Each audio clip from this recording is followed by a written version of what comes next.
In this episode of Jimmy Cast, we finish chatting with Doug Meadows about his jewelry store, and then go on to tell the story of a jewelry store manager who turned his passion to helping jewelers around the world train their teams. Yeah, we're talking about me, Jimmy DeGroat. And I feel strange doing it, but so many people were asking me if I'm still managing a jewelry store or just exactly what I am doing. Hopefully this clears things up. And as always, this podcast is brought to you by In-Store Magazine. If you're listening to this, you're probably a subscriber and know how great this magazine is. But if you're not a subscriber, simply go to instoremag.com and find the tab that says subscribe. Or better yet, tell a friend if you care about them. And we're also brought to you by the Jewelry Store Training Institute. Simply put, it's the best way to train your team and the most affordable. People learn best in 10-minute chunks on a weekly basis. And that's exactly what this program is. Learn more at jewelrystoretraining.com. And now, here's your episode.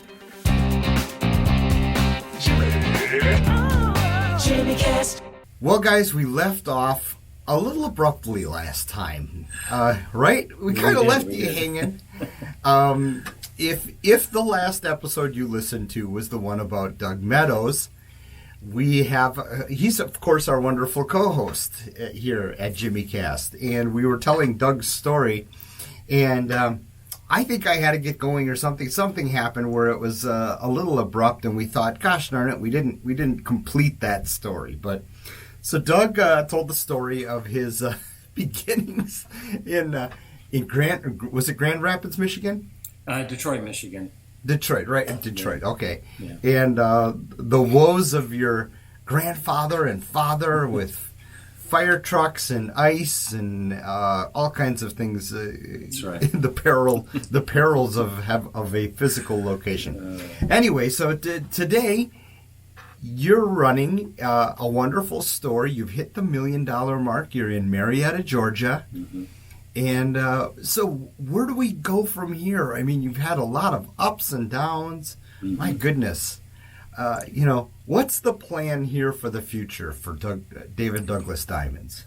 Well, I kind of alluded or explained a little bit about my tax situation in the last episode. And so basically, I've handed the business over to Joseph, even though I'm here day to day, helping and taking care of things.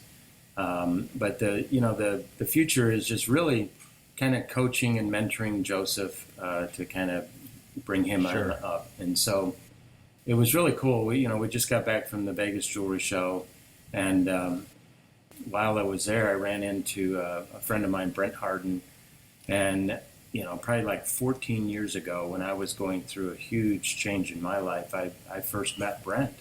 And I basically up in Canada, and I basically invited myself to his store to try to learn how to be a better, entrepreneur. And I left there. Doug will do that to you, folks. If he likes you, he will invite himself.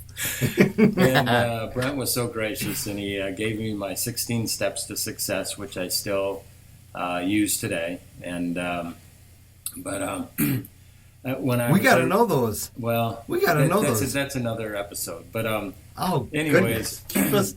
keep us hanging on.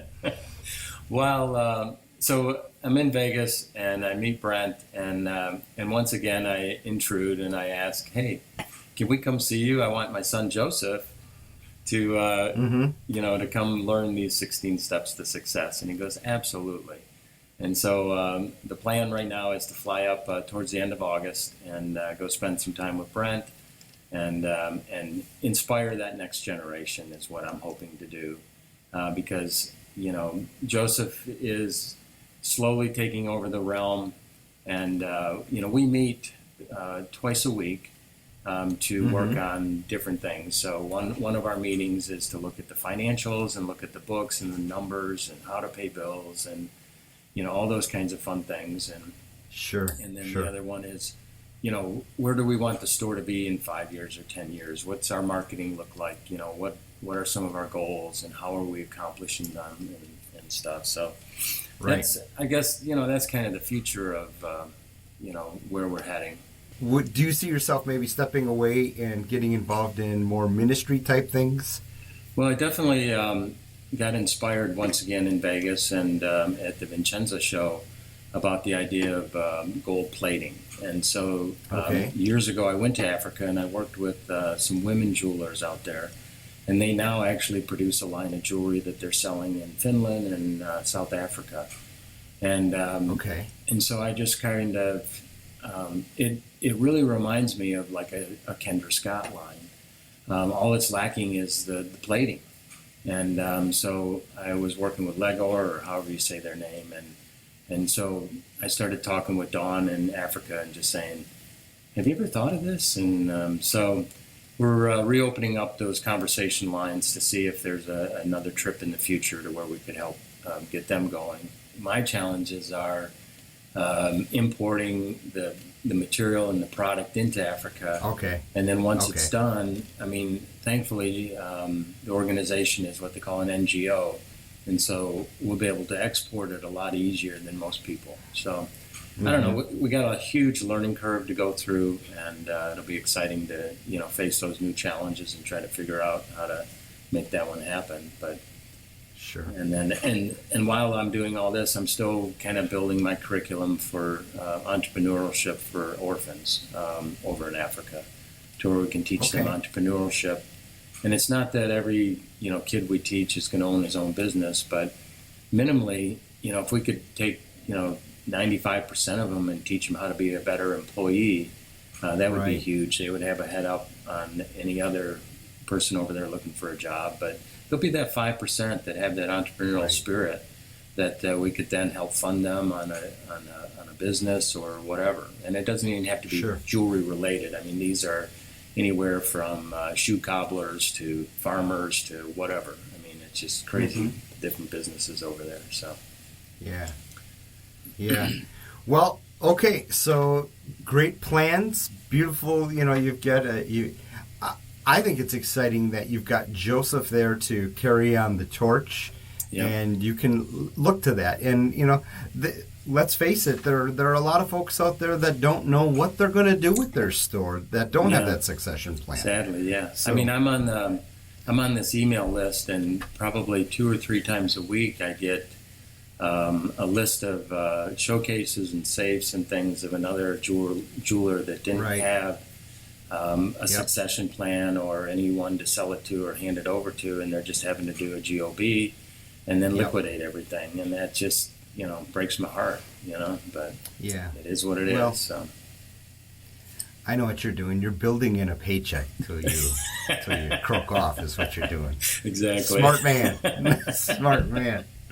By the way, so you're going to see Brent up in Canada in August, you said? Yeah. Okay. Hey, Brent, if you're watching this, do you have room for about 300 other jewelers for that visit? All right? Just kind of think about that, Brent. I know you're in the real estate business, so I know you can find some room for us. Brent Harden, everybody. All right, so let's go back. What, maybe 10 years from today? Yeah. It's even longer, Jimmy. It was it's more like 15. My goodness. We were in Vegas at a jewelry show, and Mike Bewley was putting these meet and greets together for people that were using his program or software. Jewelry Ads That Work. Jewelry Ads That Work by Mike Bewley, amazing program. And we're just sitting in the room, and Mike is just an amazing guy at introducing you to other people. Oh, of course. I mean, it just cracks me up. It's like he'll talk to you for about 3 minutes, and the next thing he's doing is introducing you to somebody else. And I think that, I don't know if that's so, I think that's more ADD than it is anything. He just like, I want to move on. I've got to go to the bathroom. You two talk, But he's like, hey, Doug, there's a guy here, Jimmy. He plays the piano in his worship band at church. I think you two would have a lot in common, And so he introduces us, and we just chat, and we just had a good time just talking that night. And, that was back when he would pay for those drinks. Yeah, pay for a huge party. Wow. Thanks for that, Mike. That was awesome. So Doug and I meet, and I'm working at Jim Kreshock Jewelers in Wausau, Wisconsin, and we're doing some wonderful things.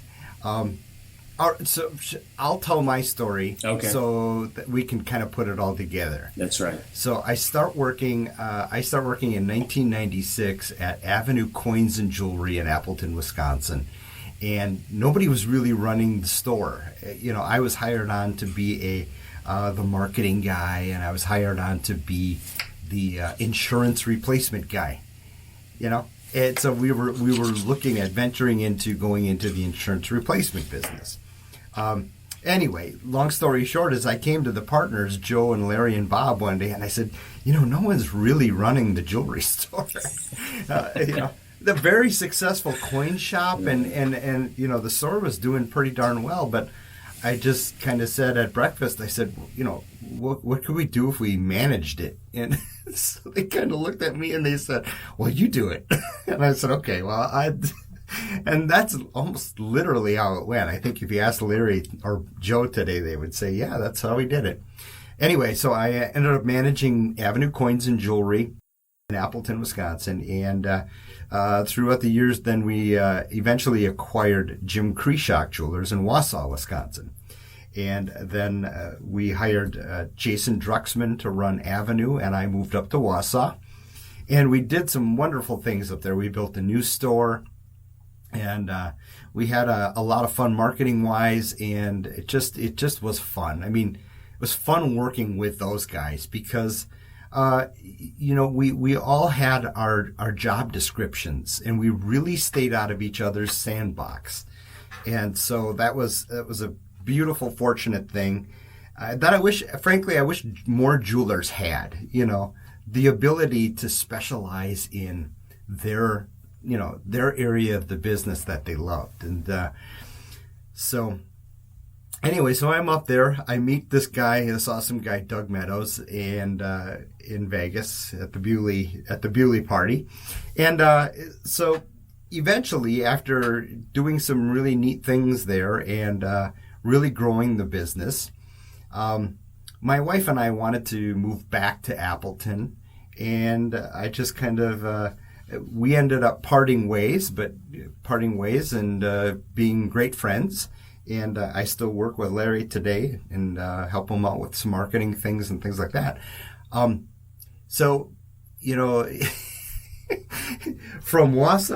Appleton to Wausau, back to Appleton again was quite a tumultuous story. And I ended up working for how did I do this? I ended up working for a couple different jewelers, one of which was a complete disaster of a business. Just a complete disaster. But I was driving up this morning and I was thinking about that experience and the hell that I was going through working there.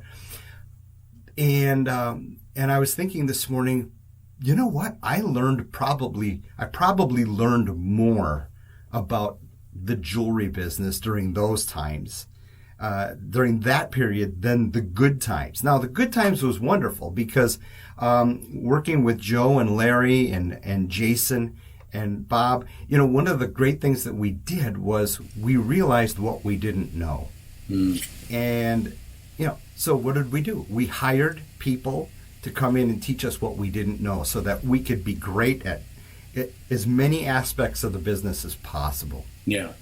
So anyway, so back to working for this nightmare of a company. I learned so much there, and while it was heck at the time, I appreciate the opportunity because now I was getting phone calls from jewelers.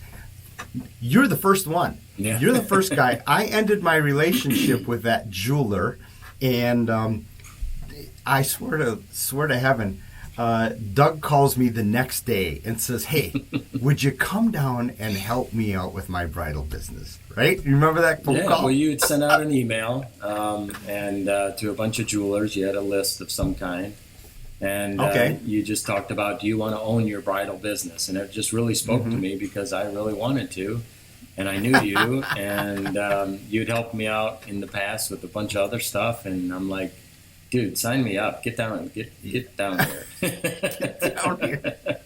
Well, what ended up happening is what we did at Jim Kreshock Jewelers, and part of our fit group at the time, people started calling me up and asked, hey, would you come and, teach me how to do what you guys did there? Yeah. And so I became a consultant. And I'll tell you what, you don't have to consult for very long to realize it takes a lot more to change a business than just to go in and give them a couple formulas of things. Right. Well, so you invested a ton into Roy Williams and his teachings and trainings, and learned a ton from that. Yep, absolutely. And but I very quickly became aware that it took a more holistic approach. Yeah. I would fly home from these jewelers thinking, boy, I can bring a whole lot of people through their door, but the people aren't trained. Right. The product's priced wrong. It's the wrong product. It's dated product. It's the owner's a jerk. Those types. You know what I mean? Yeah. I know. I was thinking, I don't have the magic pill to fix this business unless I'm in there every day operating it. Right. Well, so that's the beauty of your jewelry store training is that you can be there with us once a week. Well, for helping us to teach and train our staff, and that's what I love. You're jumping ahead 5 years. You're jumping ahead 5 years. That's okay, true. So I'll make this part really short since you brought it up. So I'm in Green Bay, Wisconsin, and I'm doing consulting. I'm doing marketing consulting, and I have a website called Jewelry Marketing Guy, But Brian from Bay Area Diamond Company, right here in Green Bay, he calls me up one day, and he says, hey, Jimmy, I'm a bench guy. Would you come into my store once a week and do training? And I thought, that's very interesting. And then did I mention I'm a partner in a video production company? I didn't mention that yet, did I? So I'm playing piano at church one day, and the head of video production at the church brings me into his office, and he goes, hey, come and take a look at my Doritos commercial. He did a submission for Doritos Super Bowl commercial. And I said, hey, this is great. I got some ideas for some jewelry television ads. Would you help me with this? So long story short, we ended up working together, and we started a video production company called Creative Edge Productions. So here I am in Green Bay.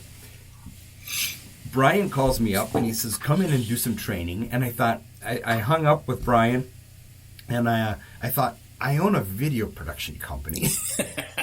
Why don't I sit in front of a camera, for 10, 15 minutes a week and send him a video, So instead of charging him $500, I would charge him, say, $100. Right. A month, not a week, a month, $100 a month. Anyway, so I started jewelry store training, and it was a lot of it was because of your input, of course. Doug and I talk on the phone once a week, and usually I'm driving in the car, and I said, Doug, what do you think of this idea? And he goes, yep, I think it's an idea. Because let's look at it. Most jewelry stores don't have a training program, right? Right. They don't train. I mean, their idea of training is typically, and I think I'm being honest here and brutally honest, perhaps a store meeting maybe once a month, maybe once a week, but highly unlikely, and those usually end up being very non-productive, right? Well, for me, you go, oh man, we need to do a weekly sales training meeting, and so you start it. And you're gung-ho for a couple of, weeks. Yeah. And then by about the sixth week, you're like, what do I talk about? Yeah. And then before you know it, you're like, let's not meet this week. I don't have anything to say. Right. Okay, so then, going on that exact same thought, the thing is, you're busy being a business owner. Right. You're busy. You got to worry. You got to concern yourself with your P&L and getting these jobs out and get these customers called. Who's going to take the time to develop a training curriculum? Right.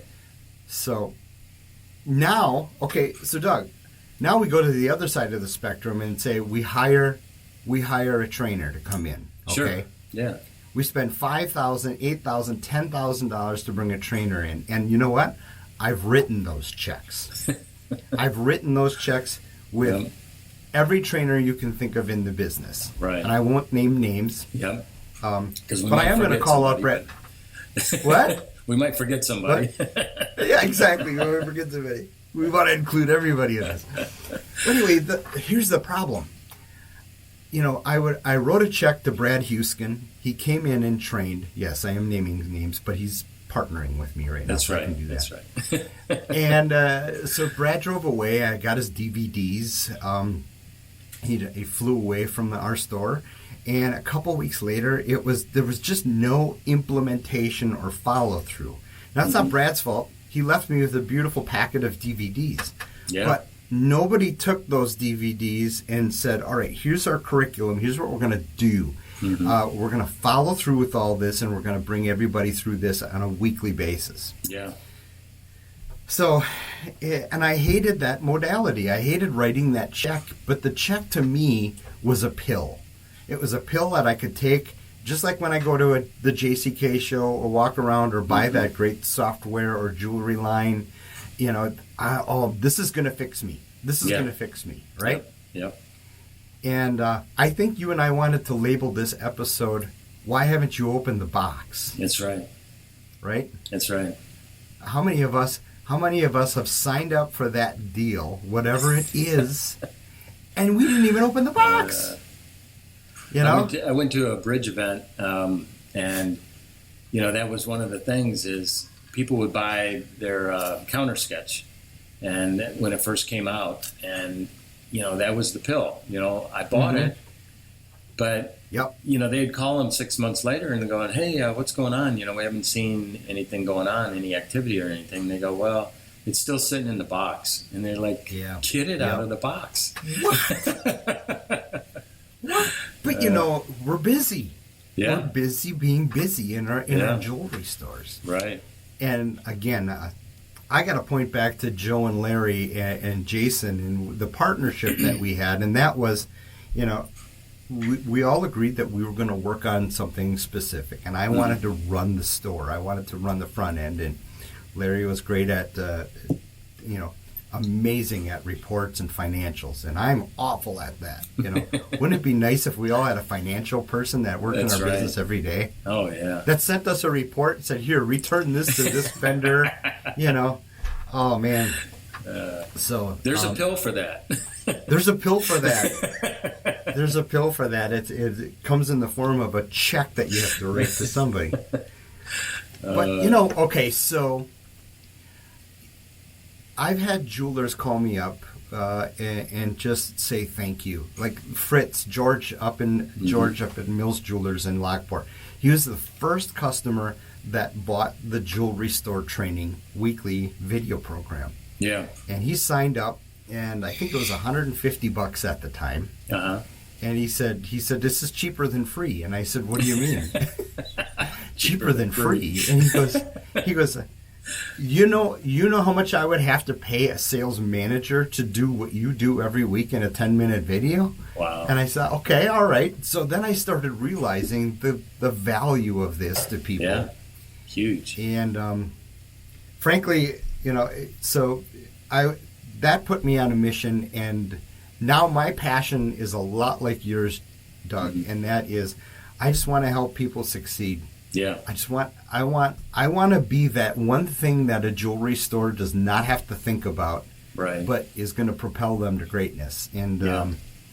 it's a passion of mine. And I've recently partnered up with Brad Huskin because I always thought Brad had a really, really good, solid curriculum, Yeah. and it's both training and it's management training.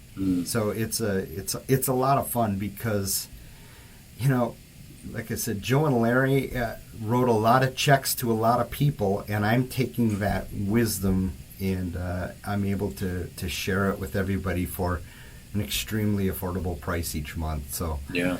I hate talking about me this much. I hate talking about. I just really feel like this is well, But it's the story of our passions. Yeah, You know? definitely. I mean, It's- you've got an amazing product, and it's so helpful to the jewelers. And I mean, again, you got to get it out of the box. So a lot of people, they may have even subscribed to you, and they're not taking the full advantage of it. And Yep. shame They're not on watching them. them every Yeah. week and those types of things. And then the other thing is, even when you get a whatever you buy, it's learning more how to use it better and better. I mean, you've got questions to go with your stuff, and are they having discussions with the staff, and are they just Right. trying to show it, or are they trying to make them watch it, or different things. And so just really exploring different ways to utilize the tool that they have available Right, to them. whatever the tool. Well, I look at, remember Gem Vision? Yeah. Okay, does Gem Vision exist as a name anymore, or is it? Yes. Yeah. It's Okay. still a name. Yep. And it's Okay, still all right. separate. So I remember Gem Vision when it was just starting off, when you bought the kiosk and you got the dome and you got the computer program. We sent 4 people down to was it Rockford, Illinois, or Rock Island, Illinois? Up there, yeah. Something Rock, Illinois, Rock Island. And we were there for a couple of days training on Gem Vision. Mm-hmm. And what we found is that certain people grasp it and want to run with it, and certain people just Yeah. over their head. Yeah. So that's probably one of the best things that I can always recommend, and I recommend it for jewelry store training too. Is that I send them a video that says, "This will not work if you do not open the box." Okay, it That's will right. not work. Yeah. So don't waste your money on this program. Yeah. And the same thing with Gem Vision is we said, all right, we found an inside champion, Tara, you're going to be the one, you're going to know this and you're going to teach all of us. So you have that. That's what I always recommend is you got to have that one person, assign that one person that loves Right. it. You got the same thing with Joseph and the things that he's great at. He loves the CAD programs, right? Yeah, So- I mean, one of the things we do, I call them ambassadors, is we look for ambassadors in the store for whatever, whether it be a vendor, a product line, a tool, a software, all these different things. We got that one person that just really gravitates and becomes that ambassador. And that ambassador's job is to enroll and inspire us how to be better at it. They're still going to be, the top-notch person at it. And there's times where, the beauty of it is it's like a toolbox for me. I mean, when I'm working with a customer, if I'm starting to talk about something and I'm like, I'm thinking in the back of my head, I'm not the expert on this one. Let me grab the expert. And so then I'll actually tell the customer, I say, you know what?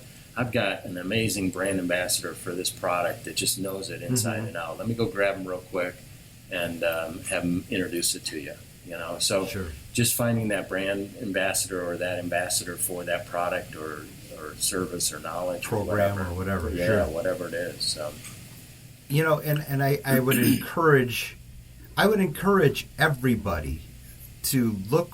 I think take a little bit more time to think a little bit deeper about whatever it is that you're jumping into, whether it's a management program, a training thing, a jewelry line, a software product, a hardware product, whatever it is, and just make sure you don't just write the check for it, but follow through on it, right? exactly. I just, it's so sad.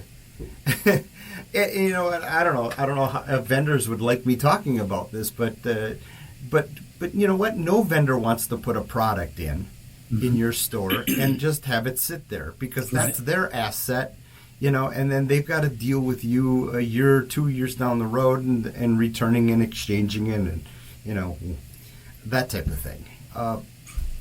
It doesn't help anybody. So I don't know. I don't know if I can give any better advice than just maybe think twice about, is this a pill? Yeah. And what's the follow through on whatever this is? Right. Or can we fix this problem another way? Yeah. You know, so. Because it definitely could be that tool that, explodes your business or really changes things or really makes a difference. Or it could be that tool that ends up in the box on the shelf that you never opened, or you opened it once and then you closed it up and put it away and wasted your money. Yeah. But get it out of the box and use it. Get it out of the box and use it. And you know what? Even if it's a terrible failure, Yeah. like me working for that particular jeweler, we still learn lessons from it, right? Sure. Yeah. Yeah. We learn that it hurts a lot to write that check, and we're never, dang it, going to do that again. So, Doug, how long have you been in the jewelry business? Wow, Jimmy, all my life.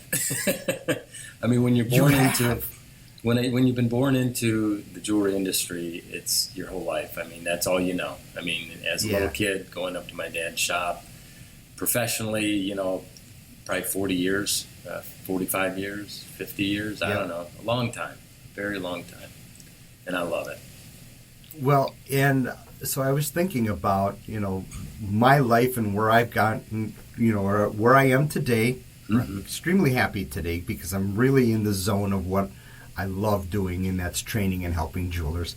Yeah. And thinking about all of that experience, and, one thing that I think that I've learned from the failed jewelry experience was that relationships are so important. They are. You're right. And I know we're going all over the world on this podcast, and we've got all of these different points. But I was just looking at you here on the phone on our Skype session, and I'm looking at you thinking, what makes him great. And I thought about your diamonds for moms, dazzling diamonds for moms, and those relationships that you've created in the community, and the people that know you.